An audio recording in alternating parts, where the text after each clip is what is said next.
The iMore Show is brought to you today by Veridesk. It is no longer a question. It is a fact. Sitting all day is bad for your health. That's why I'm at a standing desk right this very minute.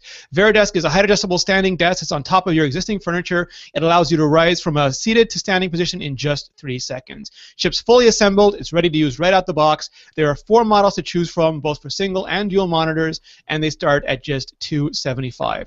To learn more, go to veridesk.com, Varidesk. When they ask you who sent them, please tell them iMore. Thank you, Veridesk, for sponsoring the show. Hey everyone, it is October 2, 2014. I'm Rene Ritchie, and right now we're going to do questions and answers about iOS 8, iPhone 6, iPhone 6 Plus, and talk all the news in the week that was Apple. This is the iMore Show. Joining me this week, we have Chief Troubleshooter and all-around ninja, Ali Kazmucha. How are you, Ali? I am surviving. Oh, that's right, you're under the weather, and like a champion, like a true denizen of the Harry Potterverse, you are joining us anyway. I know.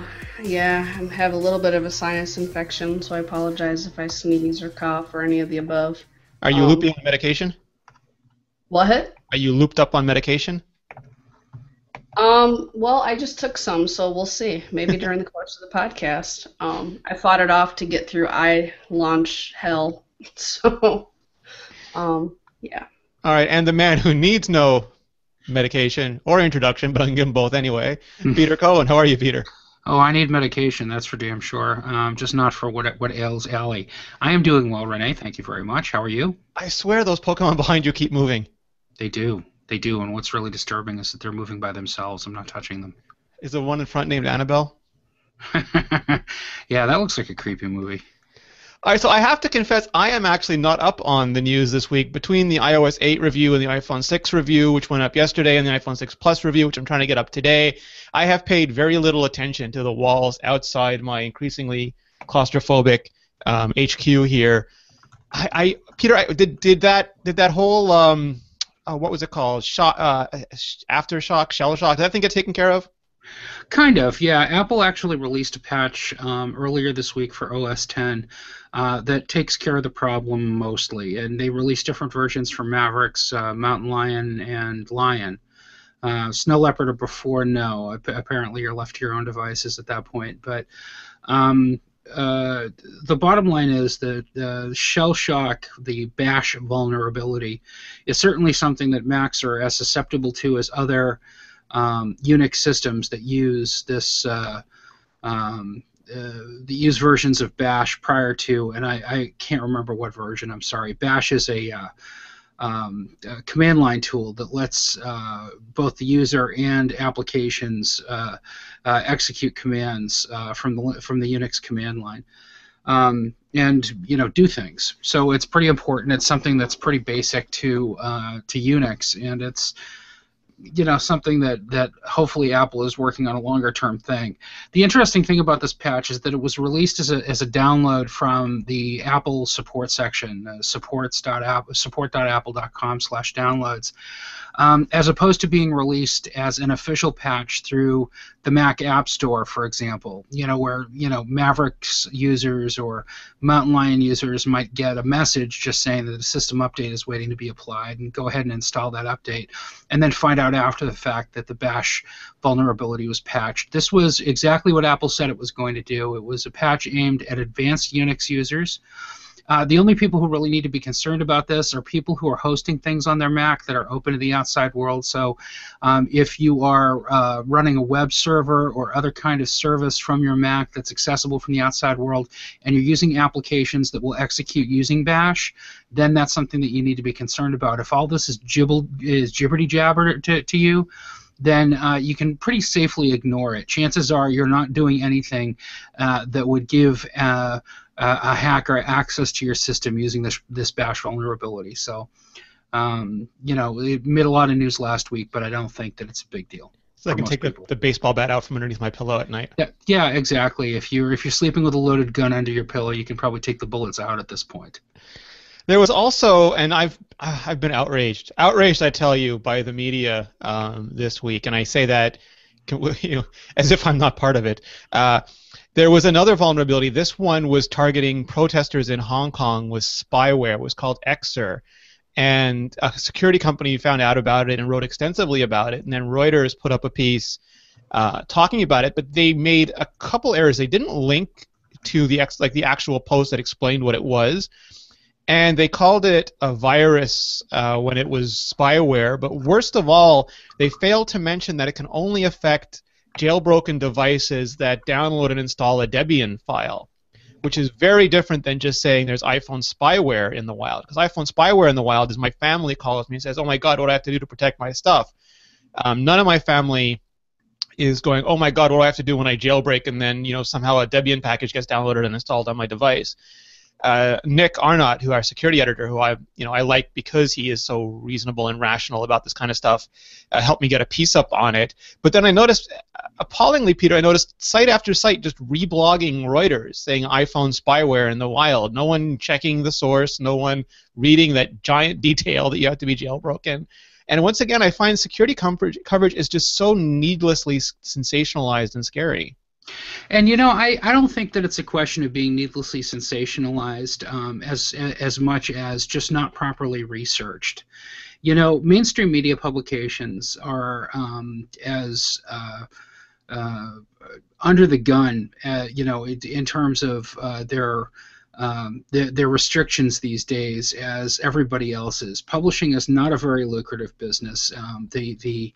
And it's also a very fast-paced business, much faster-paced than it used to be. So even the mainstream publications that have very good reputations for meticulously researching every piece before it gets online, that's largely a farce, especially when it comes to fast-moving news like something to do with malware that gets installed on Android and iOS devices. So I think that Hanlon's razor, the idea that you should never attribute to malice what can be adequately explained by stupidity, is probably a good way to look at a lot of this stuff. In many cases, it's just ignorance or stupidity or people not understanding the technology well enough to be able to convey it in an informed way to their readership. And that's really a shame, but it just highlights and underscores the fact that when you read something online or in the paper or see something on the news, you need to treat it skeptically. Like Reagan said about the Soviets back in Iceland in the 80s, trust but verify. Feel free to trust the news sources that you trust, but verify that the information that they're giving you is correct. Research it yourself and find out what exactly they're leaving out, because a lot of times when you read about stuff like this or hear about stuff like this on the news, they're leaving out important details. Unfortunately, we can't expect the vast majority of people who are getting this information to do the critical thinking necessary to do that. But I'm telling you, as an attractive and intelligent person who is listening to this podcast or watching our video podcast, you're obviously discriminating. You're obviously way right of the bell curve. So I leave it to you to make those informed decisions that other people won't. I understand. I do understand all that, but it kind of breaks my heart some ways. I don't know if you remember last year, Ali, when someone said iOS 7 made the iPhone waterproof, and so a bunch of people took it in the pool or the shower with them. And then this year, someone said that the iPhone 6 could be recharged by a microwave. So a bunch of people, we talked about this on Vector, a bunch of people pulled their burritos out of the 7-Eleven microwave, stuck it in, and tried to recharge their iPhones. And I don't know where our responsibility as media ends and people's personal responsibility for not doing dumb things begins. Yeah, that always seems to be a blurry line to me. I get angry emails from people that, okay, well, if you would have Googled that and taken 15 seconds to do that, you probably wouldn't have ruined your phone. But, and I do think that there's a responsibility, and I think that nowadays we have such quick access to the internet, it is a benefit just as much as it is a detriment, because people they have, what's the word I'm looking for, instant gratification. So if they can't find something, they move on to something else. So, we try to do the best that we can to inform people, but journalists need to have that same integrity. And a lot of the times I see, print publications, there's a leeway there. When you're dealing with online publications, you hit the publish button. Sure, you can go back and edit, but it's instantaneous. So I feel like there's a responsibility on both sides, and with some of these things, I'm not really sure who to blame. Now, putting your phone in a microwave, I'm gonna blame you. I don't care, if New York Times publishes that or anything, that's ignorance. You don't put an you're not supposed to put metal in the microwave. We're taught that when we're like, what, 5? Don't put metal in the microwave. It's not good. So I don't know why you would put a metal phone in the microwave. All right, so moving on. I'll stop my ceaseless complaining about this kind of issues and start my ceaseless complaining about something else. I I look on with both disbelief and amusement that Apple seems to be getting clothing companies to reconsider the size of the pockets in their pants, Peter. That's right. Yeah, according to a story in Mashable that I wrote about this afternoon, some clothing designers are saying openly, yeah, you can put a large iPhone like an iPhone 6 Plus in our pockets. American Apparel, for example, says their men's jeans are big enough to accommodate, and others are saying, yeah, we're taking a close look at it. You know, large phones have been around for a number of years. Obviously, the term phablet wasn't used to originally describe the iPhone 6 Plus. You know, the Galaxy Note has been available for several years.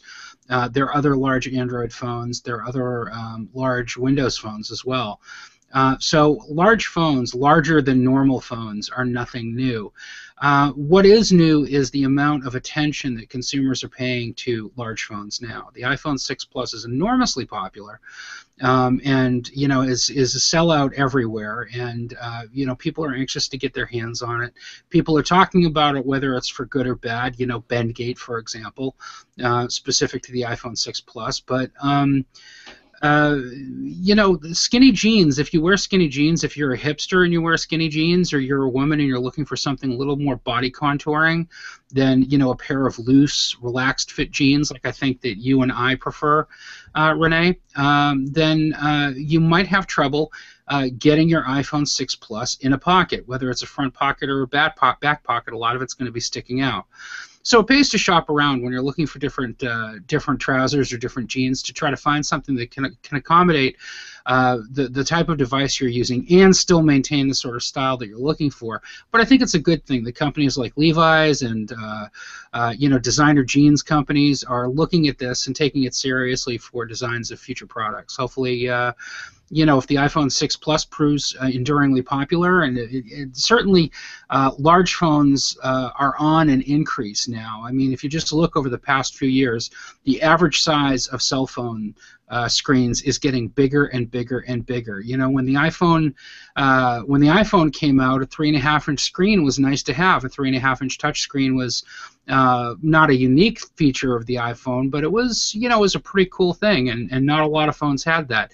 Since then, you know, phones have been getting gradually bigger and bigger. You know, the iPhone 4 went to 4 inches. You know, the iPhone 5 is now, I mean, the iPhone 6 is 4.7.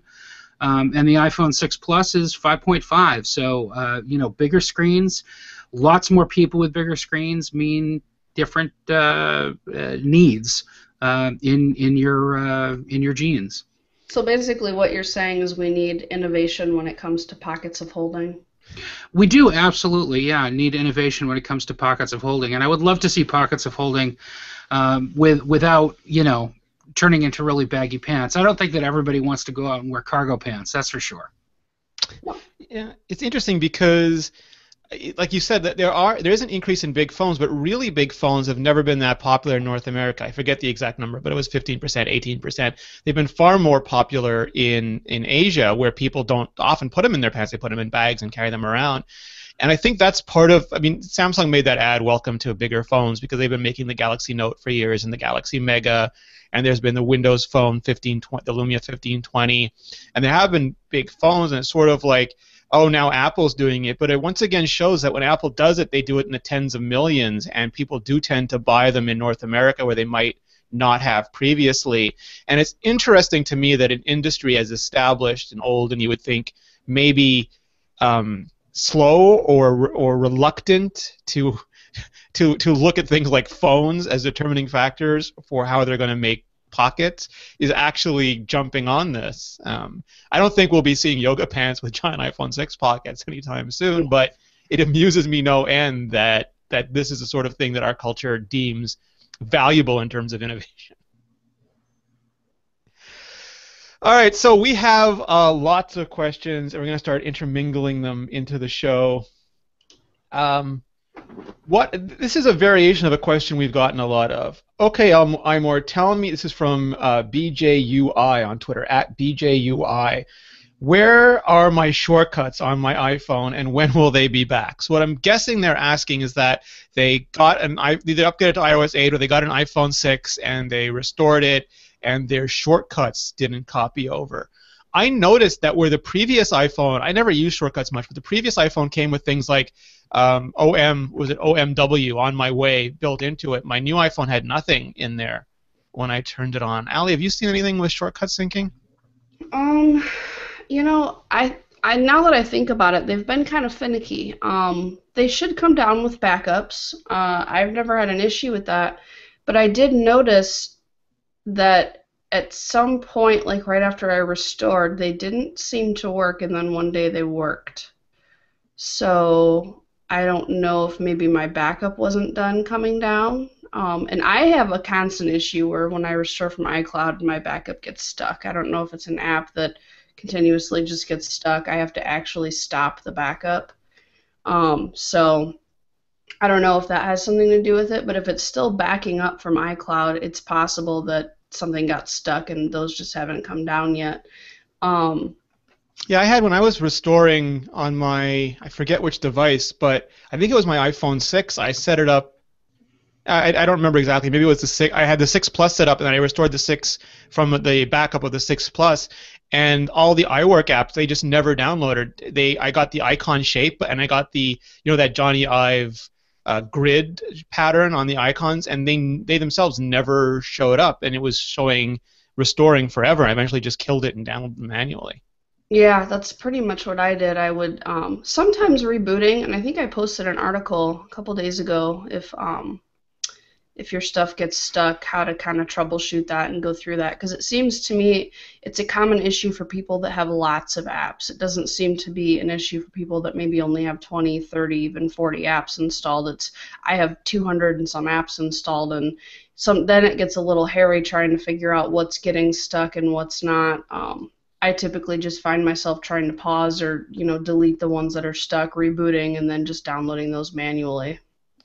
Yeah, so I mean, I know Apple gets kicked around for their cloud services all the time, and it's because of things like that. It should just work. If it's not just working, I mean, you can try restoring again, you can try rebooting, but it's like putting on a blindfold and shooting randomly into the air at this point.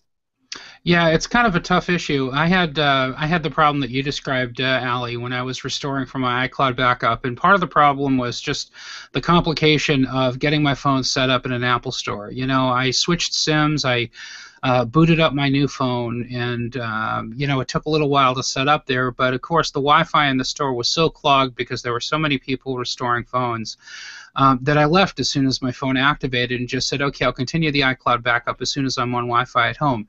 And then I waited hours for it to continue, and it just seemed to get stuck. And it didn't really restart. It didn't do anything else until I hard reset the phone.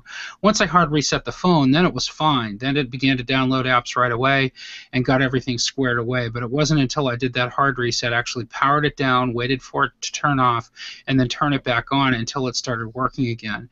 As far as shortcuts are concerned, I'm not a big iOS shortcuts user, although I do have a few, and I should probably check to see if they're still there. But what about turning off iCloud Sync for documents and then turning it back on? Do you think that might help, Allie? I'm not sure if the keyboard shortcuts are saved in that section of iCloud or not. Maybe I think if they were, but I think they're transitioning to iCloud Drive. Yeah, I'm not sure. Or maybe, in iOS 8, trying to turn off iCloud Drive if you have it enabled. And, I wonder if maybe that's part of the issue, if it's getting stuck between them, which I don't know.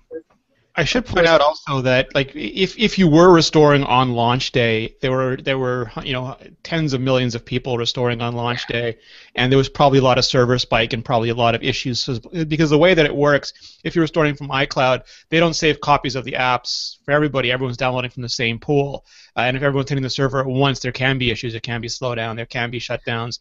There can be spikes. So try again later. That's something that people people need to keep in mind too, because we're not restoring iCloud backups on a regular basis. We're restoring iCloud backups when we buy a new phone. When you have millions of people buying new phones at once, like you said, everyone's hitting the server. So I think people sometimes, give iCloud backups a lot of flack, but I mean, I've had to restore from backups when it's not a launch time and it's not at peak time, either if it's for iMore or I'm doing how-tos or something. And typically around launch times, that's the only time I ever have issues with restores. Any other time, they go through just fine. So I have a feeling that a lot of the times we see these issues and people experience these issues, it has everything to do with the fact that there are so many people trying to download things at once. And like Peter said, with the, going off of Wi-Fi and coming back in, I think that maybe the server is a little bit more dedicated for checking for that stuff when there aren't millions of people hitting it. So sometimes you have to kind of, check your bases, restart, and then sometimes that'll kick the process off again. All right, next question. This is from Morgan Civet. Should people be worried about scratches to the camera if they set their iPhone down in everyday life without a case? And this is because on the iPhone 6 and 6 Plus, the camera is actually raised out of the device. Apple's made the iPhone 6 and 6 Plus thinner than the previous generation, but cameras like depth. They like the glass needs space, so the solution was to raise it out the way the iPod Touch was. As far as I understand, Ali, I don't know this stuff as well as you do, the ring actually goes a bit above the lens cap, and the lens cap is sapphire, so I haven't been too worried about it. No, I haven't either. I have a nasty habit of sliding my phones around tables and stuff, and I'm looking at mine now, and I don't see anything. I've never had issues with anything. I did have a lot of people, especially when I repaired them, they would have scratches on the 4S lens cover. That seemed to stop with, I believe, what was it, the 5 that first introduced that? Sapphire, yeah. Yeah, so, and I can't say that I ever replaced 1.5 lens cover, but 4 and 4S's, I would see it all the time where the lens cap would get scratched, and if you think about it, that's flush. So, and those were just a part you could pop in and out. They were basically held in with some adhesive. That's about it. But, yeah, it literally was a little piece of plastic that was held in with like a black square of adhesive around it. But yeah, I don't see any scratch problems with these at all. I wouldn't take a knife or a key to it, but Take a sapphire. All right, so the next one goes to Peter because it's quasi-radioactive and he wrote the original editorial, so he deserves it. Is it now safe, Peter, to upgrade to iOS 8? I'm going to duck. Yeah, I think so. I think that 8.02, made 8 less scary. But the funny thing was for iPhone 6, that was mainly to improve things for iPhone 6 users, although there was HealthKit installed as well. I would say, yeah, absolutely. Qualifying my guess with, if you're an edge case, if you're using an older phone, an iPhone, let's see, the 5 is now the baseline, right, Rene? Mm-hmm. Yeah, 5S and 5C. And if you're using 4S for iOS 8. 4S, okay. If you're using a 4S or if you're using an iPad second generation or third generation, I'm not really sure that you're going to see enough benefit out of iOS 8 to not get over the fact that you're going to be slowing it down somewhat. I've put it on my third generation iPad, and I've certainly seen some degradation in performance. Having said that, other features are nice, like handoff. Handoff works great in somewhat more limited capabilities on the third generation iPad. So it's on the third gen, because I thought that was fourth gen or up. Some things work and some things don't. Like, I can make a call on my iPad from my phone. Okay, so it's not going through FaceTime. I think it's any device that has Bluetooth LE or above, right? Right, and the third generation does have Bluetooth 4.0. So, and I know the 4S, and that's probably the #1 email that I've gotten from readers in the past week is, I have iOS 8 on my iPad, my phone, blah, blah, blah. Why can I not use handoff? Why is it not working? And because Yosemité's not out yet. Well, and I asked them what devices they're using, because their iPad's not ringing. They have an iPad Air and an iPhone 4S. Ah, okay. 4S does not support handoff. So especially with older devices like the 4S, you kind of have to decide what features are important to you and whether or not they're even supported, because I don't think a lot of iPhone 4S users are realizing that continuity and handoff and some of those features aren't usable on the 4S. So I think there's a lot of confusion about what's compatible and what's not. And you have to have compatible devices on all sides of things for it to work properly. All the compatibles. And that question was from, let me just double check, Apple News 1376. All right, so from the Google question engine, this is from Richard Thompson. Give me your top 5 on how to preserve battery life on the iPhone. And he's asking for both 5 and 5S and whether it's the same for 6 and 6 Plus. Well, my number 1 recommendation is to not use it. That will preserve the hell out of the battery. There's a couple of things, like there are times when you can be experiencing battery drain that's not normal. The best way to check for that is look at your phone, see what the battery percentage is. You can go to iMore and find out how to turn on your battery percentage, but turn it on, look at it. Like, for example, if it says 90%, then put it down for a few minutes, 10 minutes, 20 minutes, 30 minutes, whatever. Come back to it, pick it up. If it's still around the same thing, it's fine. If it's gone down to 20%, you have a big problem. And that problem could be rogue processes, it could be low signal area, so the radio is trying to get to a cell tower, and it's just ramping up power trying to reach it. It could be a variety of reasons, and then you can either reboot, kill all processes, reboot, maybe even restore the phone to get it back to normal. And if it's a problem with the physical battery, you can take it to Apple to fix. Other than that, I don't think there's anything new with iOS 8, Ali, right? You can still turn off background refresh, you can turn off location services, you can turn off push notifications, and those are usually the ones, I think, that save you the most battery life. Yeah, and turn off LTE if you're not using it. See, I disagree with that. So the thing, if you're in an area, well, I don't disagree.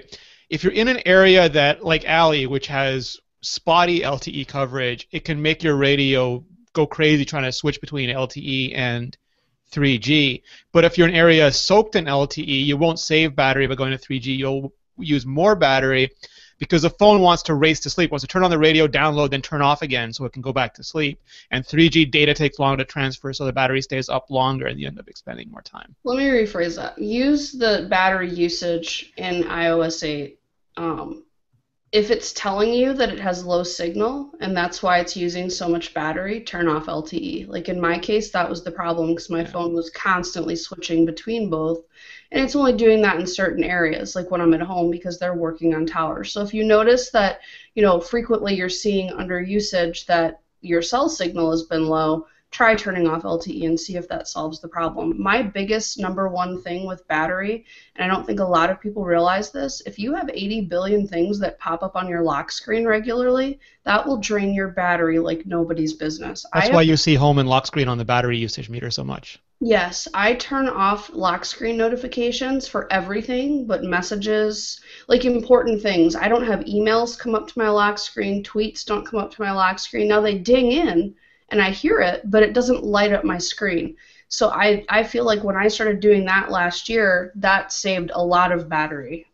Just because I don't think people realize, if every time you get an Instagram notification or a Facebook message or anything, your screen's lighting up. I know it's only for a couple seconds, but when that's happening continuously all day long, that's a lot of battery depletion. Yeah, and I think the battery usage in general has been confusing. So if you don't know about it, if you go to Settings, General, Usage, Battery Usage, it'll give you a list of apps and how much of your battery they're using. And the reason it's confusing is because it's out of 100%. So for example, if you're sitting there using Tweetbot for an hour because you're bored and you want to check your Twitter while you're waiting for a bus or waiting at the doctor's office or something, it's going to show a high percentage of Tweetbot, not because Tweetbot is using a lot of power, but because you're using Tweetbot a lot compared to the other services, and the number has got to equal 100, so it's disproportionate to the actual battery usage. If, however, you see Google Hangouts on there or Skype on there and you haven't used them in days and they're still high on the list, then that's the sign that those apps are doing something wrong. And apps that use the voice over IP system and the audio streaming APIs are notorious for just churning away on battery even when you're not using them. So then you can go in and kill those. So it's a really good diagnostic tool, but it shouldn't be something that makes you, I think, overly reactionary, and you certainly shouldn't be in there watching it every minute or obsessing about it. I've had a lot of people already say, oh my God, Facebook used 30% of my battery. That's because you're always on Facebook. It's not the Facebook app doing it, even though I would like to say that it is because it's notorious. It's both. How's that? Huh? It's both. It's both a Yeah, hog and using it a lot. both. But stay off Facebook and see what it is. So, but Um, yeah, I think that people just have to keep in mind, that can monitor what's using that, but you have to monitor how much you're actually using those apps as well. That reminds me of something else, Peter, going back to my original complaints about the media, is we got a bunch of tips. I forget what it was. Some site put up an article saying Siri was a security vulnerability in iOS 8 because even if your phone was locked, you could use Siri to do things, which is exactly what Siri's been doing since it launched. And so the thing is, security and convenience are at war with each other. The more secure something is, the less convenient it is. The more convenient it is, the less secure it is. So Apple lets you have Siri on your lock screen and Notification Center and Control Center so that you can quickly access them and use them to make your life more convenient. But if someone else picks up your phone, they can use Notification Center to see your notifications. They can use Control Center to put you in airplane mode or do other things, and they can use Siri to make calls and do other things on your phone. If you don't like that, turn it off. Value security over convenience. But I don't know how that gets called a flaw. Yeah, exactly. It gets called a flaw because again, people are lazy, and well, people looking for a quick headline to get people to link to as well. So is it a flaw? No, it's not. It is, as you put it, a combination of matching security to convenience, and there's not. I think Apple has to tread a very delicate line between the two of them because it wants to make its stuff as easy as possible for normal people to use while still making the products as secure as possible. Where there are obvious flaws, Apple absolutely has an obligation to shore things up and improve where it has shortcomings, but I don't think that this is one of them, no. And I think there's also a couple things going on here. One is if you have Touch ID, you can turn Siri off on the lock screen, and Touch ID is so fast, especially on the iPhone 6 and 6 Plus, that you can still get to it lickety-split anyway. And the other thing is Apple moved. I don't know if we've written about this or not yet, Ali. I forgot to ask you, but Apple has moved the controls for that. They used to be in the actual settings for Notification Center and Control Center. Now they're in the Touch ID and passcode section. So you can go into that section, settings, Touch ID and passcode, and you can disable the Today View or Notifications or Control Center or Siri from the lock screen so that if you value privacy and security over convenience, you can make your phone that much more secure. Mm-hmm. It's on my list of how-tos for the week. So many on the list. So many. All right, so this is another thing we get a lot, and this is from Catherine. I hope I'm pronouncing your name right. Catherine Rind, R-H-I-N-D. Any idea why my iPad displays the weather in today's summary, but not my iPhone? She's in Canada. Although I've been hearing that from a lot of people. A lot of people upgraded or got new devices, and the amount of information shown in the Today section of the Today view in Notification Center is just wacky variable. Mine doesn't show weather on my phone. Mine doesn't show anything right now. Mine is totally blank right now. Yeah, I don't know. I tried looking for that the other day because I thought, okay, maybe it's a setting somewhere that is turned off by default on the phone, but for some reason, because if I look at my iPad, I'm pretty sure, yeah. Mine's turned to on. It's just not there. Yeah, mine is too, and it shows that I'm going to rule that as a bug. I don't know what else to call it because, I mean, it shows on my iPad, it shows weather, but same thing on my phone, there's nothing there. And the way you check that, by the way, because it's not in the settings anymore, you've got to actually go to the Today screen, scroll down, press Edit, and then you can see Today's Summary, Traffic Conditions. It shows on this huge big screen. You can see all of the things there, and the ones that are turned off are at the bottom with little green icons. Ones that are turned on are red. And I have Today and Traffic Conditions set up. And today is only showing me, I think, the time. Yeah. I don't even have an option for weather on my phone. So iOS 8, especially because of extensibility, is a huge update. They've changed so much stuff, and it's integrated into the Today View section of Notification Center, and they've got a lot of things to fix in there. And there's fixes already in iOS 8.0.2. One thing that was interesting, Mark Gurman, 9to5Mac, reported that they're working on iOS 8.1, 8.2, and 8.3.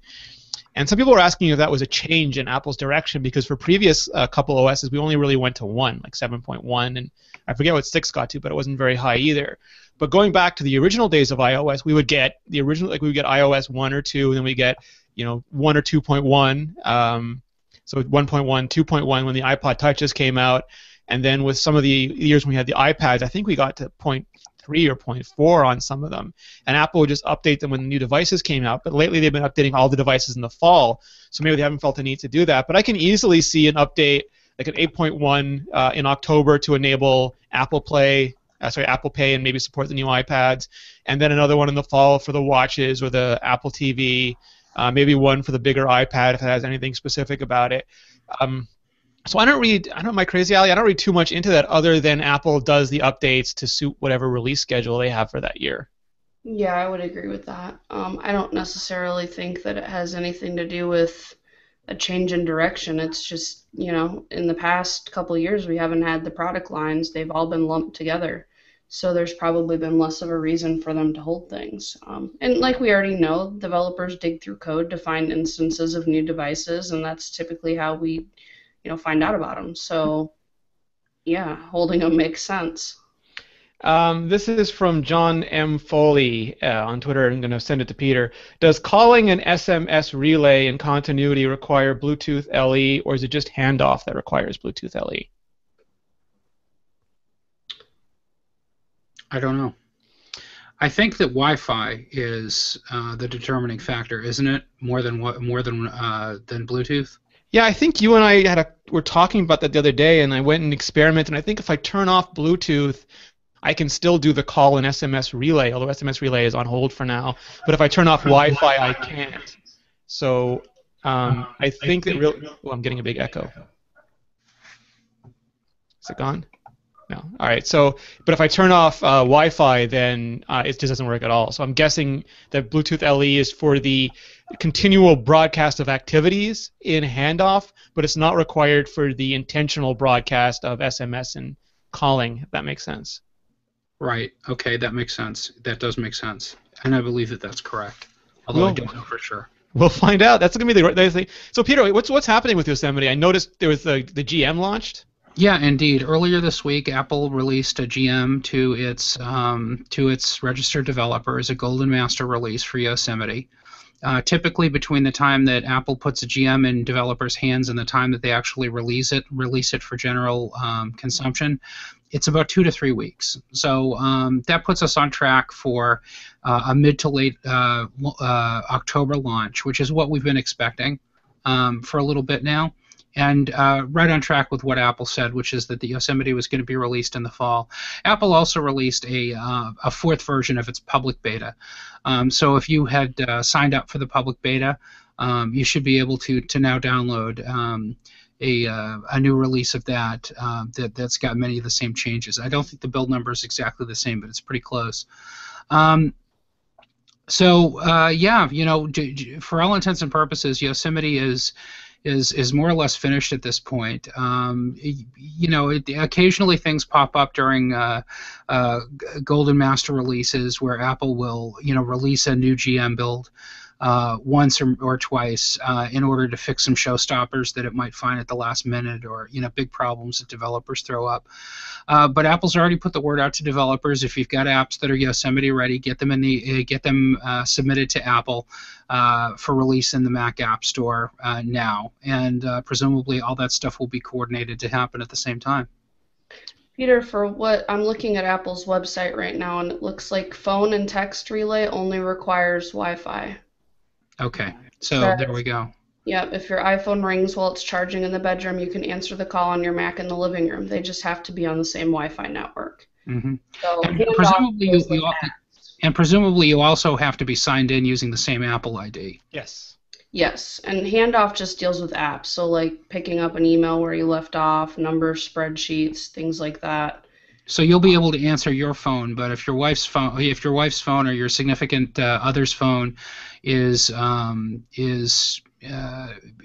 signed in using a different Apple ID, you're not going to be able to pick up their call. That's a funny story. I think we did a video, but I don't know if we put it live or not. When iOS 8 first launched, Georgia's husband kept calling me saying, "Why am I missing all these calls from you?"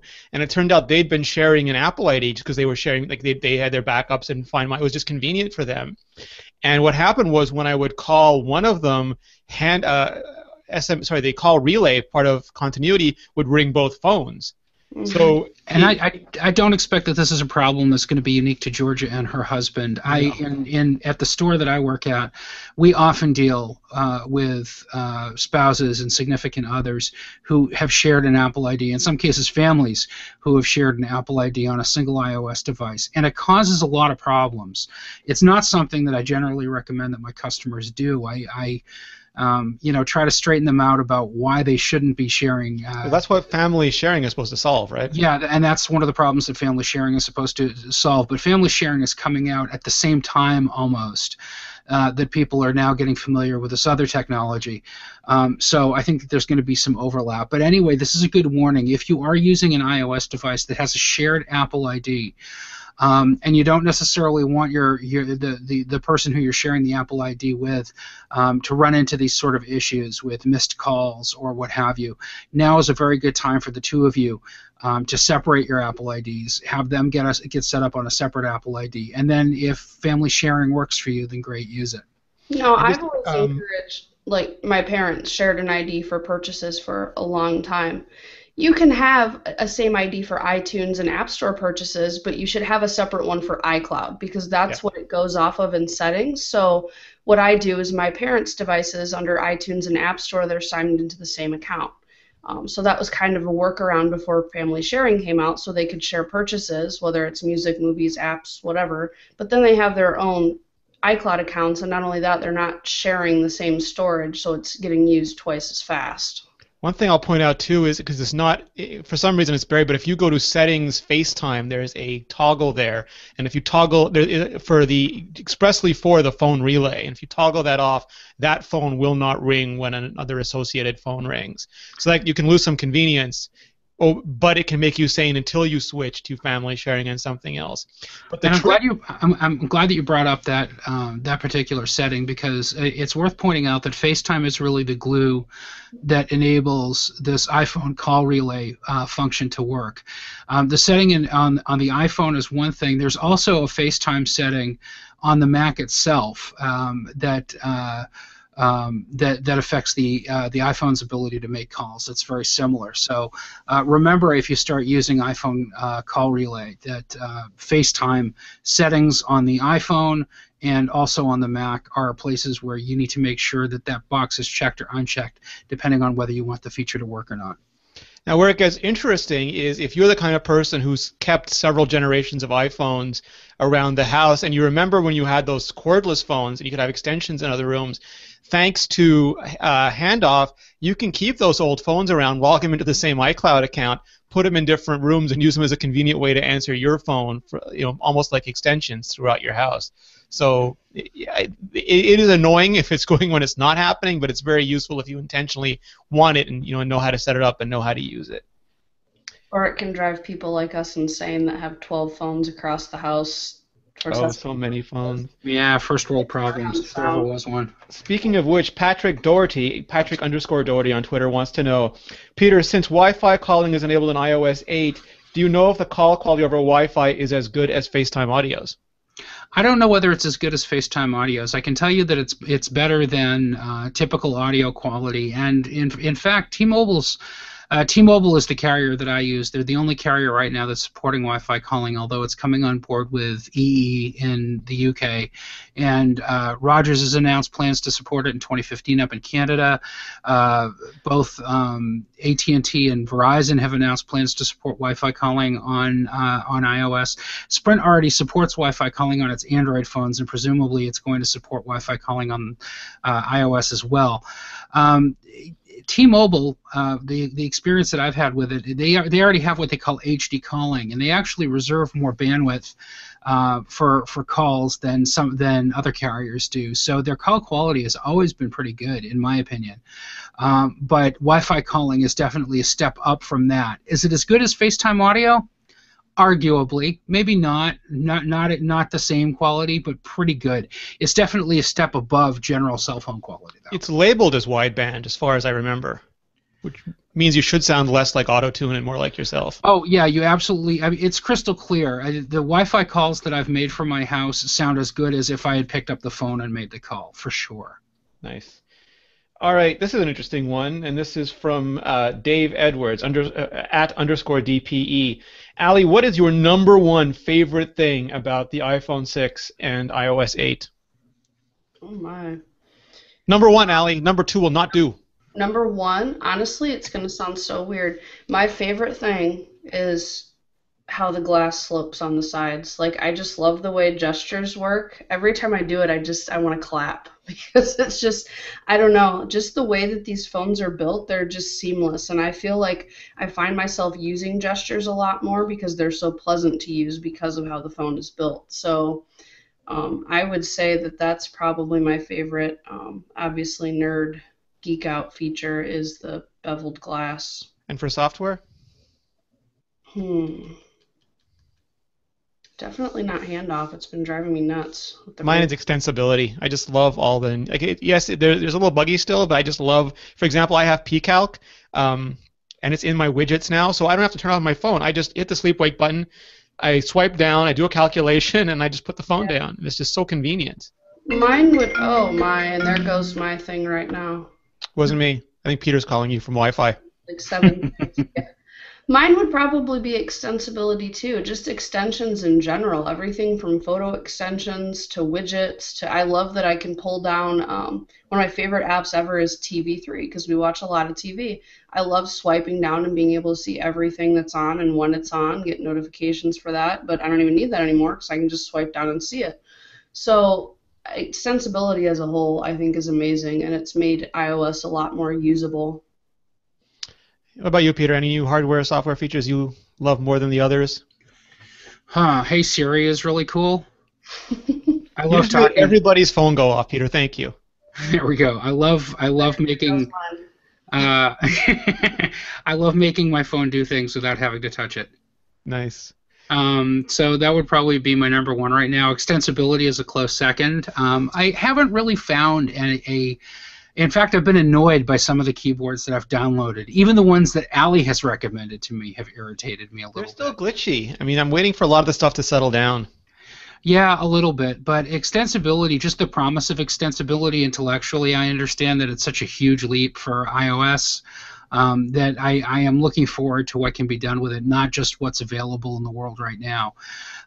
That's probably my number two thing. And as far as the iPhone 6 is concerned, hardware-wise, what I love about it is just the way that it feels in my hand. It is the best feeling phone that I've had easily since the iPhone 3GS. Come on, you like the beveled glass too. Well, yeah, no, absolutely, and that's part of it. But it feels right in my hand. You know, it's got a very lovely feel to it, and it's sort of the whole ball of wax. It's the weight of it. It's the weight distribution. It's the dimensions of the iPhone 6. It's not just the beveled glass, but it's the beveled edges around it too. You know, it's got a very organic feel to it in a way that I haven't gotten from my last couple of iPhones.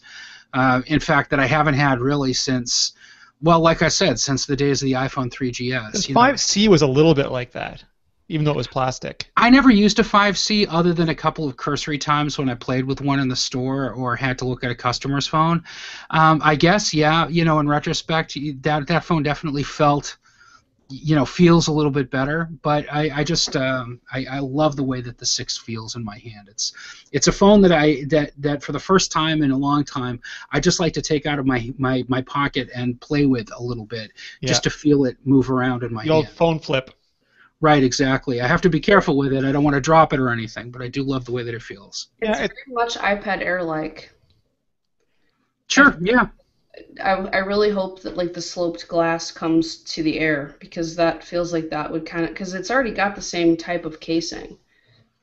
So I kind of feel like that would kind of tie them in really well together. So where you pick up one thing and you pick up another and it feels like a very similar experience. So the one thing that's interesting to me is I won't name any names, but there was a really famous designer today who posted a critique about the iPhone that got a lot of traction on social media. And to sum it up, and I might not be doing it a full service, but he didn't like it at all. He thought that it was ill-considered, that there was no passion behind it, that it didn't show the same sort of deep thinking that the iPhone 5S showed. He missed the angles, he missed the chamfered edges, whatever. I don't know how to pronounce words anymore. And a lot of people said it was a great analysis, but it struck me because it was an analysis. It was personal opinion, and there was nothing great about it because it wasn't backed up by anything in terms of ergonomic research or market testing or anything like that. It was an opinion, which is fine. But my, opinions can vary, and like you guys, I love the feeling of this phone. I do feel like I want to flip it. Ever since the iPod Touch came out, the 5th generation iPod Touch, I've wanted this design language to transfer over to the iPhone. And not only has it transferred over, Apple's taken it forward with those rounded edges. So I'm also really happy. I don't want to say it feels like a Riverstone because that makes me sad about the Palm Pre all over again. But it really does feel like a beautiful object that you hold in your hand, and it's marvelous. So that's my personal opinion, not based on any research either. But while we're trotting out analyses, that's mine. I really kind of feel like we had this same discussion, or a lot of people did, when we went from the 3GS to the 4. Humans like change, Ali. We complain about change, but we complain about boredom too. Well, exactly, and I feel like I remember a lot of people complaining about the hard edges and how there was no slope anymore, and how it wasn't as nice in your hand. And I feel like Apple's kind of returned to that, but in a way that's more sleek and more powerful. And I would say it took me a day or two to get used to the new phone, because at first I felt like it was going to fall out of my hand because it was, everything was so curved. It fit in my hand, but I felt at the same time it was so thin I was going to drop it. It took me a couple days to get used to that, but now when I hold my iPhone 5S in my hand, I prefer the 6. I concur. Next question. This is from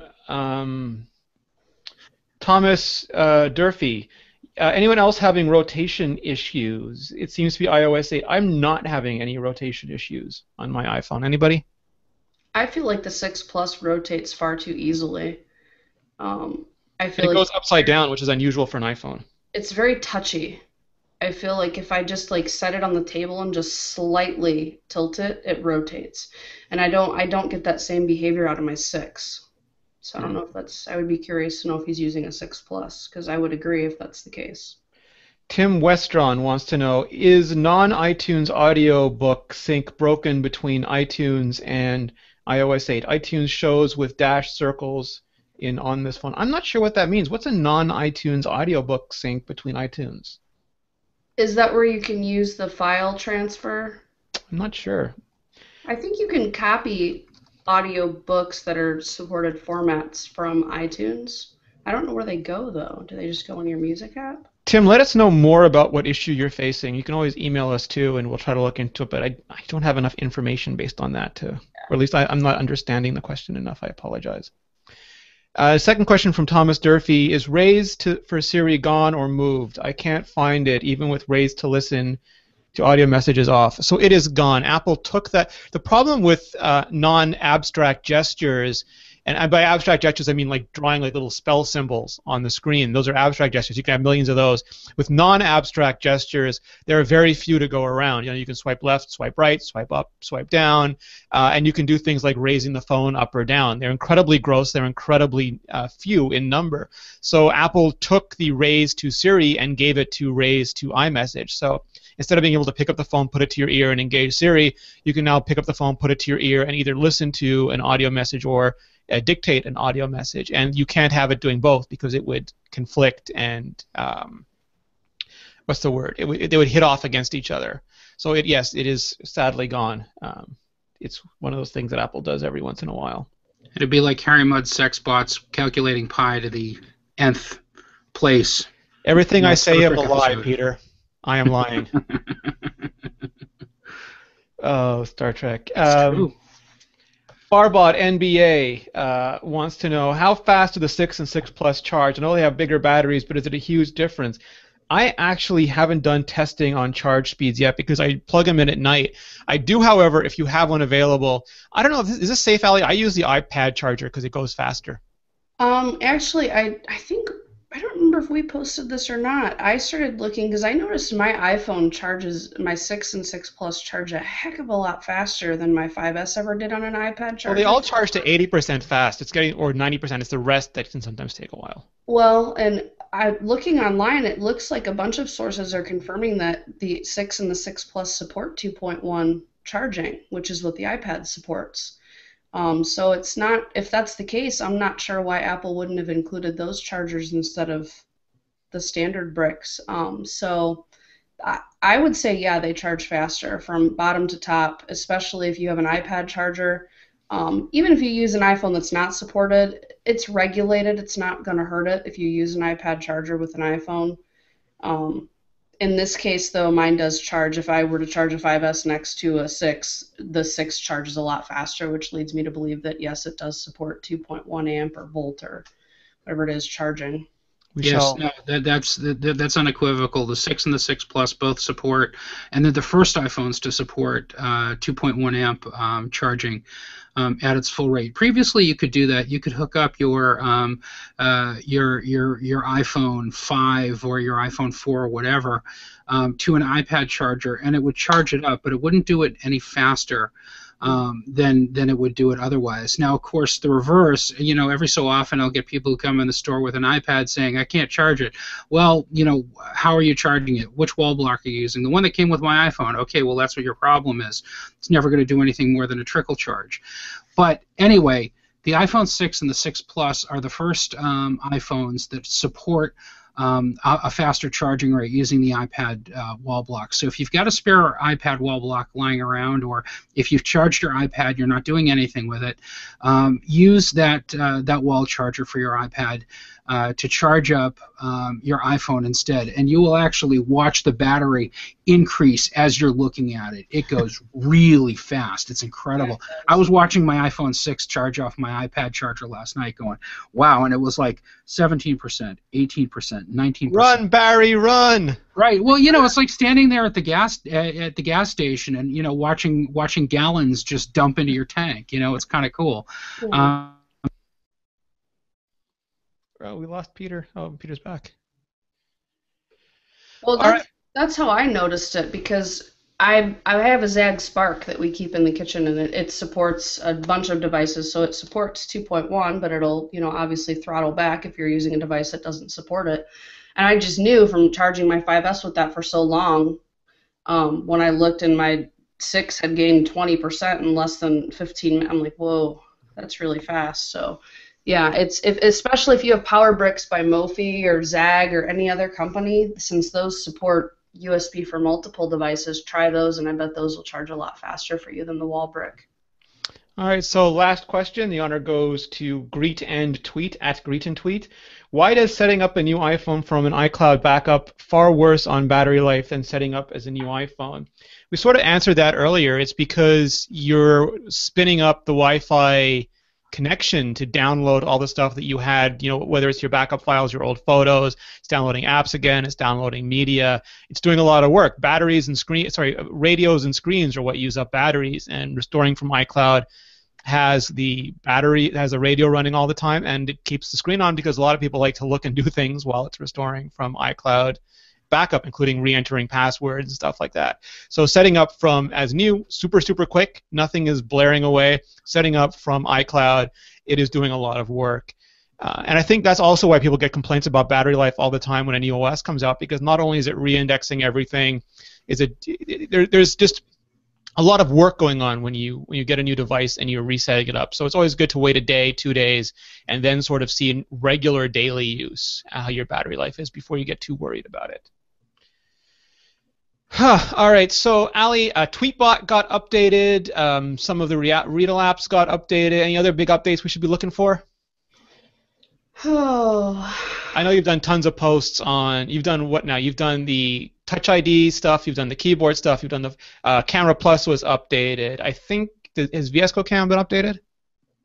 I haven't seen VSCO Cam come through with anything that's specifically iOS, maybe, or manual stuff, manual camera controls, but I'm still not seeing it as an extension, like for editing tools. At least I wasn't last week, and I still don't think I am.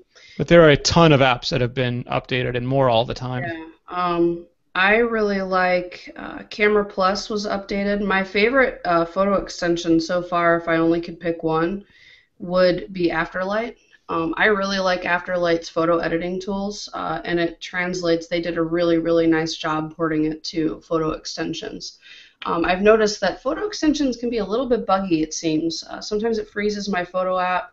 I don't know if that's something to do with just the extensions in general or if it's how they're implemented. Yeah, extensions are still hot.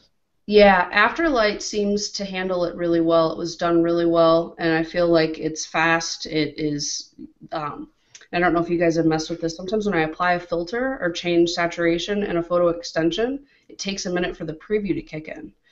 And Afterlight seems to be on top of that, like it's live, where I'm not waiting for a filter to kick in. So, and I don't know if that's bugs developers need to work out or bugs Apple needs to work out. Or yes. Or yes, both. All right, so I lied. We've got one more question we're going to try and sneak in because this is a good one. There's presumably going to be an October event this year. Some of the things that have been rumored are gold iPads. Previously, Apple didn't do gold iPads because they looked at it and said, ooh, that's too much gold. That's way too Kardashian. But now, is it Kardashian or Kardashian, Peter? Kardashian. Kardashian. Okay, not the ones from Deep Space Nine. That's right. I don't think. But now that the iPhone 6 Plus is out, and that's a lot of gold, maybe they'll reconsider. There's also rumors about the iPad Pro, which is a 12.9-inch iPad. Now that I'd heard was maybe a spring thing, but it sounds like that could also be an October thing. And what's nice is as a phone gets bigger, you can maybe justify getting a bigger iPad because you won't have to carry it with you as often. It can really be that home sort of computing device if you want to use the iPad as your primary home computer. Close to Peter's heart, though, is there are finally rumors of a Mac Mini refresh, Peter. Yes. Yeah, let's hope that the rumors are actually true. The Mac Mini has been languishing now since 2012, and it's still a very viable machine. It's still a really great machine, but it's just based on older technology. It uses the same Ivy Bridge processor and pretty much the same internals as the standard MacBook Pro. From Apple, which also hasn't seen a refresh since 2012 and isn't likely to see another refresh again. So at this point, Apple's option to upgrade the Mac Mini probably will bring it more in line with the Retina MacBook Pro than anything. That's just speculation on my part, but there isn't a Broadwell chip out right now from Intel's next generation processor that would really be well suited for the Mac Mini, but there are plenty of Haswell chips, like what the MacBook Pro with Retina display uses, that would work very well for that machine. And that was the question Leo had on MacBreak, was whether they needed to even wait for Broadwell for the Mac Mini. I don't think so, because the Broadwell chips have been in use now on the Macintosh for more than a year. There shouldn't be any manufacturing surprises for Apple. They'd certainly be more power efficient for the Mac Mini, and the Mac Mini's power footprint has long been an issue that Apple's taken a lot of pride in. Plus, integrated graphics performance is much better in Haswell than it is in Ivy Bridge, so it'd be a certain benefit all the way around. So let's hope that it's true. I'd like to see some sort of Mac Mini refresh next month. I don't necessarily think it's going to be a complete top to bottom redesign, as some people have speculated. People would like to see a little Mac Pro donut style device come out, but form follows function with Apple products, and there's no reason why Apple would have to engineer a device with a unified thermal core to suit the needs of a Mac Mini, like they did for a Mac Pro. So I think that's a lot of fanciful design and ranking. If the Mac Pro is the donut, maybe the Mac Mini could be the donut hole. There we go. Yeah, it could be a Timbit. A Timbit. In the jargon of your people, Rene.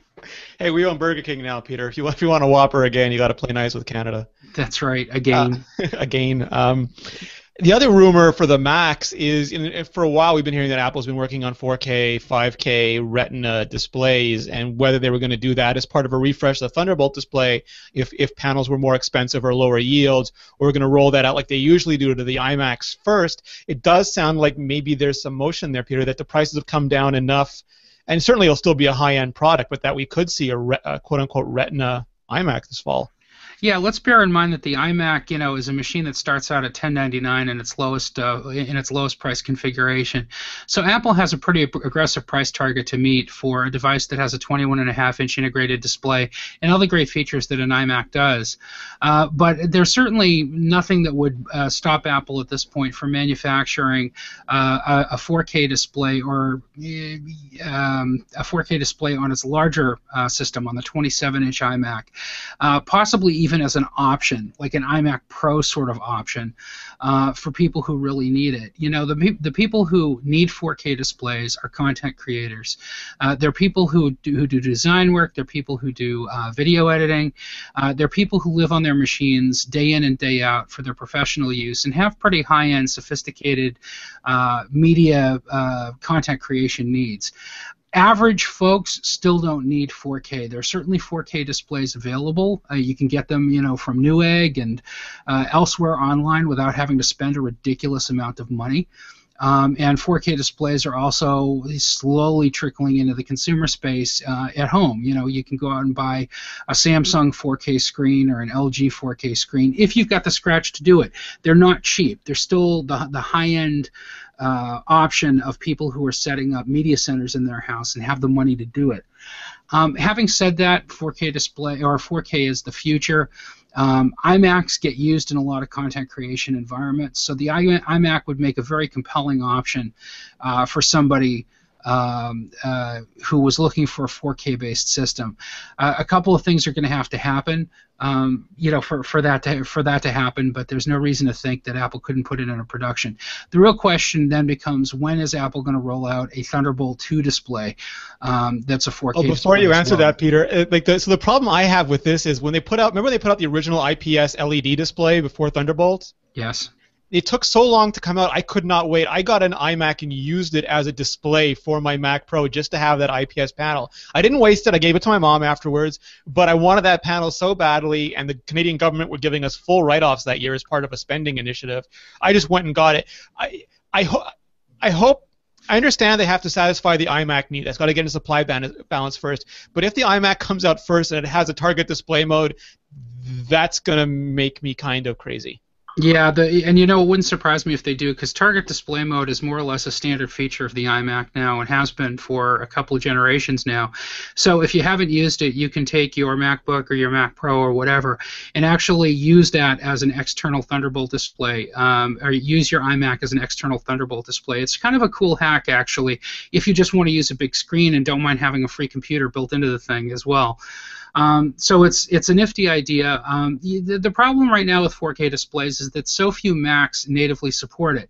The 15-inch MacBook Pro supports it, the Mac Pro supports it, and that's about it. There isn't a lot of widespread use of 4K on the Mac right now. It's slowly trickling out, and that's just a function of how much bandwidth is demanded. You really need Thunderbolt 2 or you need HDMI 1.4 to drive a 4K display. And even Thunderbolt 2, it depends on the pixels, right? I know John Syracuse and Marco Armand have had several discussions about whether you can even that through a Thunderbolt 2 cable.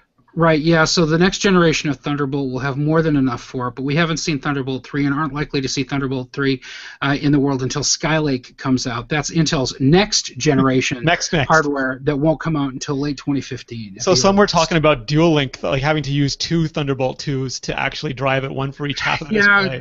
One step forward, two steps back. I don't want to go to another dual link display. I think that would be an ugly hack. So we'll see what happens. Maybe the 4K display stuff is just fanciful. Maybe Apple will refresh the iMac with new bells and whistles, but won't go 4K. I guess we'll find out next month. With an iMac, I don't know if they have that boundaries. They could always just have some proprietary thing driving the display that goes right around Thunderbolt or whatever that bottleneck is for now, because it's not a separate discrete unit that needs to plug into something else. That's true, and if they left it specifically on the 27-inch, I don't see what the point of a 21.5-inch 4K display is. That's crazy talk to me.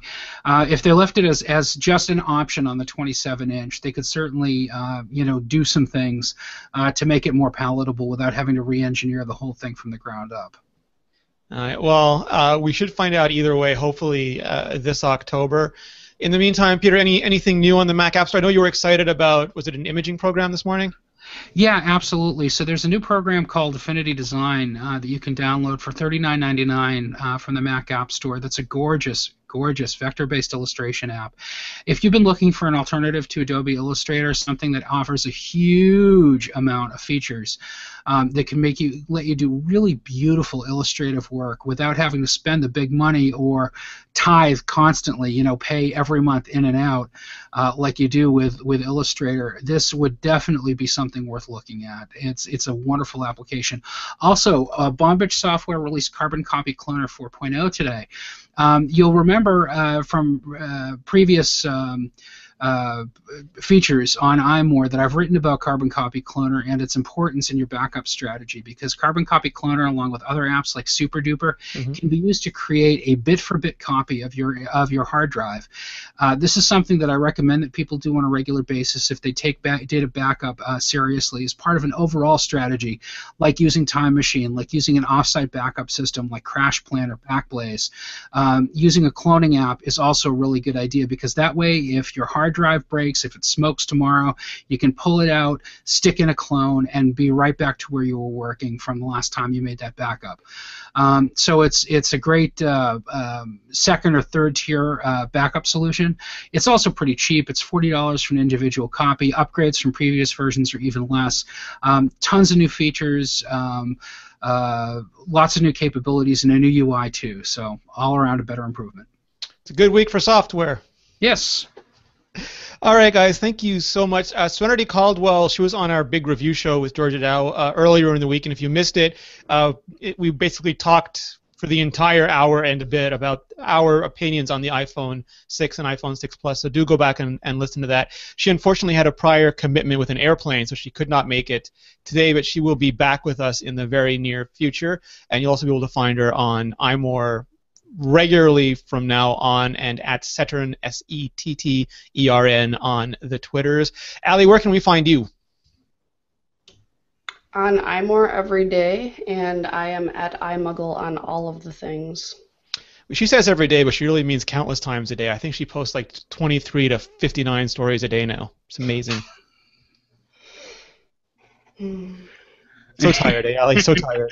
So tired. I'm so out of it. I'm sorry. We pay her in cookies now. It works well for both of us. I think my blood sugar's low. I'm going to get some more cookies. And Peter, how about you? Where are you on the socials? On the socials, I am at Flarg, Flargh, and on iMore, you can find me there too. One thing I didn't ask you about, maybe we'll save that for next week, is Windows 10 was announced. Not Windows 9, but Windows 10. Yes, they called it Windows 10 because 789.